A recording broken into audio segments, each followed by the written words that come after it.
Hello everyone, welcome to 12am coding, and today we are going to solve a new problem in our pattern series, which is inverted half pyramid with numbers. Okay, so in this particular problem, if you see, we are given with the n equals to 5. Okay, and this is our pattern. Okay, 1 2 3 4 5 1 2 3 4 1 2 3 1 2 and 1. So in the last particular tutorial, we have seen it was starting with 1, then 1 2 1 2 3. In the same way, it is just inverted. Okay. So in this particular problem, these are our rows and these are columns. Okay. So these are columns and these are rows. So again, like we just need to develop a intuition of this particular pattern. So what is happening? Okay. So if you see, then if your I is equals to, if row is equals to 1, then you are printing 1 to 5. Okay, and then if your I is equals to 2, then you are printing 1 to 4. Okay, then if your I is equals to 3, then you are printing 1 to 3. I is equals to 2, then you are printing 1 to 2. If your I is equals to 1, then you are printing 1. Okay, so like till now we have done this way. Okay, in the last tutorial we just did this way, that if I is equals to 1, then we are printing 1. If I is equals to 2, we are printing 1 and 2. But in this, if you see, it is opposite. Okay, so if you see what is happening, right? So here if you see our n is equals to 5, then what we are printing, we are printing n. Okay, 1 till. Okay, so let me make it like this. So what we are doing, we are printing the numbers 1 till n. Okay, here what we are doing, we are printing 1 till n minus 1. Okay, then 1 till n minus 2. Okay, and in the same way, so on and so forth. So what we are doing, we are just running a loop 5 times of the I of the row, and then we are printing our j's. So what we can do in this case, that let me show you the pseudocode of it. That what you can do, you can just run a loop from your I equals to n to 1.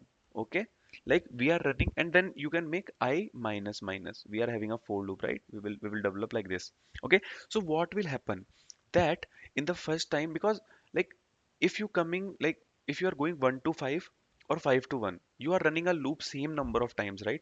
In the same way, we are running from n till 1. Okay, and inside what you can do, for the inner loop, for your j is equals to 1 to I. Okay, and you can just print your j. So what will happen in this particular case? Let's see. Let's dry run it. So when your I will be equals to the n, so in the beginning I will be equals to the 5. Okay, so if I is equals to 5, then what's happening inside the loop? What we are doing, we are running this j is equals to 1 to I, which means this j loop will be running from 1 to 5, and it will be printing 1 2 3 4 5. In the same way, when your I will be equals to 4, then what you will be doing, your j will be 1 to 4. So it will be printing 1 2 3 4. Okay, and in the same way, when your j is equals to 3, it will be printing j equals to 1 2 3 and 1 2 3 4. And in the same way, if your I will be equals to 2, then it will your j will be 1 to 2, then it will be printing 1 and then 2. In the same way, when I will be equal to 1 at the end, your j will be 1. Okay, and it will be printing 1. So if you see, we have just reversed the, because it's a inverted, right? So we just reverse that condition. We are running from n to 1, and we are just printing our j's. Okay, fine. So let's run the code and see how it happens. Okay, so in the beginning we are having an integer n equals to 5. This you can keep anything, and then comes our outer loop. In our outer loop, what we'll be doing, integer I equals to n now, and then I should be greater than equals to 1. Okay, then I minus minus you need to do rather than I plus plus. Then we need to run our inner loop.